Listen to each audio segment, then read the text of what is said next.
Sot, me nder dhe ndjenjë të veçantë përgjegjësie strategjike, dua t'ju informoj që tashmë është hapur tenderi ndërkombëtar për ndërtimin e interkoneksionit 400 kV ndërmjet Maqedonisë së Veriut dhe Republikës së Shqipërisë, një projekt kyç për integrimin rajonal dhe stabilitetin elektroenergjetik të vendit tonë. Ky projekt përfaqëson shumë më tepër se sa ndërtimin e infrastrukturës energjetike. Është një hap themelor drejt përfundimit të korridorit energjetik rajonal lindje-perëndim, i cili lidh Bullgarinë, Maqedoninë e Veriut, Shqipërinë, Malin e Zi dhe Italinë përmes një kablli në New York.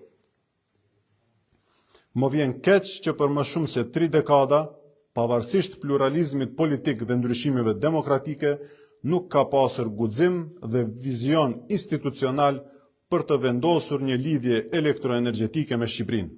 Sot ne po korrigjojmë këtë mungesë apo lëshim historik.